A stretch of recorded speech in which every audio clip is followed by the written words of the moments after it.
তো বন্ধুরা, আজকে আমি বলবো শালিক পাখির ছোট্ট ছানাকে কিভাবে রাখবেন। তো প্রথমেই বলি, শালিক পাখির ছোট্ট ছানাকে বাঁচিয়ে রাখতে গেলে তাকে গরমের মধ্যে রেখে দিতে হবে।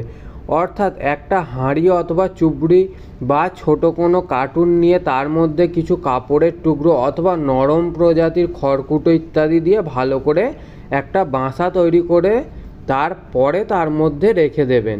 শালিক পাখির ছানাকে গরমের মধ্যে রাখলে ছানাটি মারা যাওয়ার সম্ভাবনা কম থাকে এবং অনেক কম সময় তাড়াতাড়ি বড় হয়ে ওঠে। আর যদি আপনি খোলামেলা জায়গায় রেখে দেন তাহলে বাচ্চাটি ঠান্ডা লেগে যেতে পারে এবং মারা যেতে পারে। তাই আমি বলবো, শালিক ছানাটি যদি অনেক ছোট হয় তাহলে তাকে গরমের মধ্যে রাখাটাই ভালো। আর অনেক সময় দেখা যায় যে শালিক পাখির ছানাকে অনেকে হাতে তুলে তারপরে খাবার খাওয়ায়। আর শালিক ছানাটি যদি ছটপটে হয়ে থাকে তাহলে অনেক সময় হাত থেকে মাটিতে পড়ে গিয়ে শালিক পাখির ছানাটির পায়ে আঘাত লাগে, যেটা পরবর্তী সময় আর ঠিক হয়ে ওঠে না। তাই আপনারা শালিক পাখির ছানাকে উঁচু কোনো জায়গায় রেখে দেবেন না অথবা শালিক পাখির ছানাকে হাতে তুলে খাওয়াবেন না, সর্বদা তাকে মাটিতে রেখেই খাবারটি খাওয়াবেন।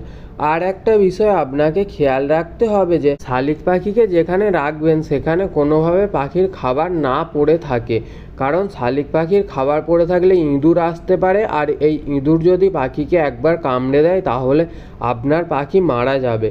আর খেয়াল রাখতে হবে যাতে পাখির বাসার মধ্যে কোনোভাবে পিঁপড়ে না ধরে, এই পিঁপড়ের কামড়েও কিন্তু শালিক পাখি আপনার মারা যেতে পারে। তাই বলবো, আপনার পাখিকে খুব যত্ন সহকারে রেখে দিন এবং সময় মতো খাবার খাইয়ে দেবেন।